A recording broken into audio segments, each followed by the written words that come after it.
Welcome to Wallace and Wire. Today, we're talking about the recent intense debate in the Kita State Assembly concerning education funding. Right, and this wasn't just your standard budget discussion, was it? It got pretty heated. Definitely. It felt like a real political clash over the state's commitment, or maybe lack of commitment, to its vernacular schools. Exactly. We're looking at the 2026 budget here, specifically the money set aside for Chinese and Tamil primary schools in Kita.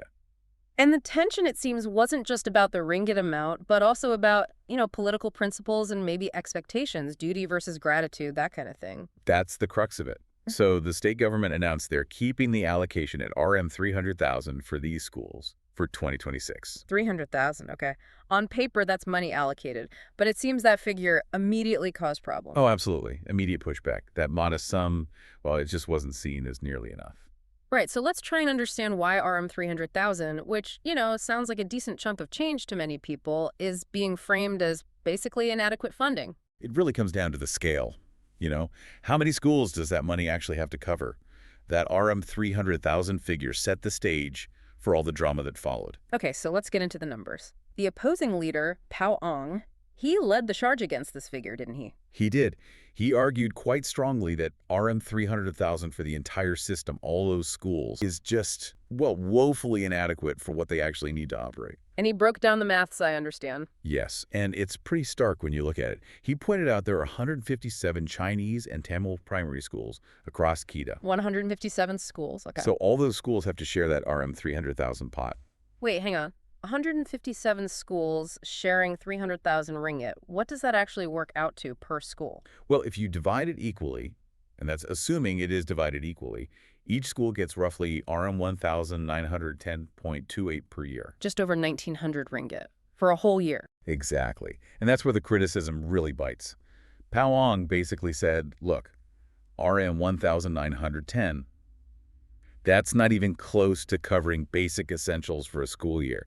Forget maintenance, forget upgrades. Wow, that's less than some schools might spend on, I don't know, printing paper and utilities in a few weeks. Makes you think, what can they realistically do with that? Very little.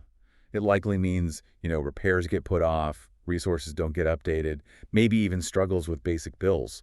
It's just not sustainable. And he took it further, didn't he? Looking at the long-term picture. He did. He used a kind of benchmark figure, let's say conservatively.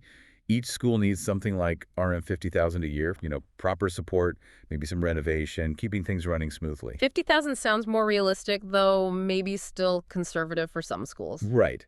But even using that RM 50,000 figure, the current RM 300,000 budget would only be enough to properly fund about 6 schools per year. 6 schools out of 157. Yeah, that's the math that really hits home politically. Because at that rate, how long would it take to get around to everyone? That's what Pao Ong highlighted. It would take a staggering 26 years just to give each of the 157 schools that single RM 50,000 boost once. 26 years. So it's not really an annual budget allocation then. It's more like a lottery that most schools will never win. Precisely. It makes the idea of reliable state support seem, well, almost like a joke. Unacceptable for parents, for teachers, for everyone involved. Okay, so the opposition lays out this very clear numbers-based argument that the funding is impractical, maybe even insulting. How did the ruling party respond? Did they argue the numbers? This is where it gets really interesting politically. They didn't really counter the math directly. Instead, the response shifted the focus entirely. How so? Sharil, the state assemblyman from the Islamic Party, essentially told the opposition they needed to, and I quote, understand the concept of gratitude first. Gratitude. So instead of defending the RM 1,900 per school, the argument became about whether the opposition was being thankful enough. That's the implication. It reframes the funding issue. It's not about the state fulfilling a duty, perhaps, but more like the state giving a gift.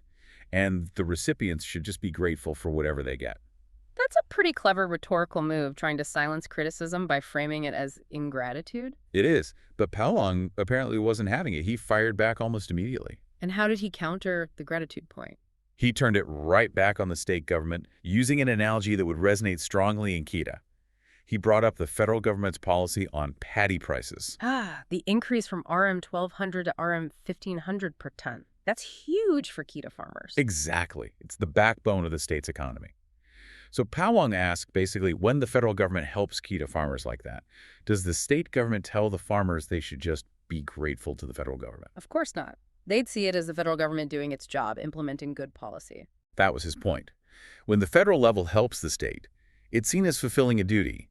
But when the opposition, performing its duty of oversight, asks for adequate funding for schools, suddenly it's labeled ingratitude. He's highlighting a double standard there, isn't he? Is asking for sufficient school funding a legitimate act of opposition? Or is it being ungrateful? It really puts the question to you, the listener, should essential services depend on political silence? Yeah, is questioning a RM 1900 budget really an attack or just common sense accountability? It's a fundamental question about governance. And the debate didn't stop there, right? Another voice joined in. That's right. The Bakar Arang State Assemblyman, Loe Kang, stepped in, and he brought a different angle comparing this RM 300,000 to other state allocations. Okay, so he put it in context within the state's own budget. Yes, and this comparison was quite stark. He pointed out that while these 157 Chinese and Tamil schools share RM 300,000, the state government allocated over RM 20 million to religious schools and other institutions in the same budget. Over 20 million ringgit compared to 300,000. That's the figure he used, over RM 20 million. Wow. That changes the narrative significantly, doesn't it? It suggests it's not necessarily about the state lacking funds overall. Exactly. It makes it look much more like a deliberate choice of priorities. A huge disparity in funding between different types of schools. We're talking potentially a funding level 100 times higher or more for one group compared to the other. So the argument that we can't afford more for the vernacular schools seems, well, less convincing when you see that figure. It certainly makes it harder to argue that the state is simply strapped for cash. It puts that RM 300,000 figure in a very, very political light. Did Loe Kang just point out the disparity, or did he offer a solution? He offered a very concrete solution. He didn't just criticize, he proposed a specific increase. And what was his number? He proposed increasing the allocation for the 157 schools immediately to RM 3 million. 3 million ringgit. Okay, so that's a tenfold increase from the current 300,000. Yes. And if you do the math on that, RM 3 million divided by 157 schools, that brings the per school figure up to around RM 19,000. Right, from 1,900 to 19,000. Still, maybe not the ideal 50,000 Pao Ong mentioned, but RM 19,000. That's a figure a school can actually do something with, isn't it? Pay bills, buy resources, maybe some minor repairs? It's certainly a much more functional amount. It moves it from a token gesture into something that could make a tangible difference. So if we pull all these threads together, what's the core conflict here in this KETA debate? Well, you've basically got two opposing sides, right? On one side, there's a demand for practical, needs-based funding, the RM 3 million proposal driven by the reality of running schools. Okay, the functional argument. And on the other side, you have the ruling party assemblyman introducing political conditions, this idea of gratitude, reflecting the financial argument by questioning the opposition's motives. So it's function versus politics, service versus maybe patronage. That seems to be the heart of it. It's a clash over whether government funding is a right based on need and duty, or if it's something tied to political alignment, or, well, showing enough gratitude. It definitely makes you think about transparency when a straightforward budget request gets met with a demand for gratitude instead of, say, a revised calculation. Absolutely. And ultimately, regardless of who wins the political points in the assembly hall, the real impact is felt on the ground. In those 157 schools. Exactly. By the students, the teachers, the parents who rely on those schools having basic resources. So the big question hanging over KETA is, is RM 1,910 per school truly sustainable?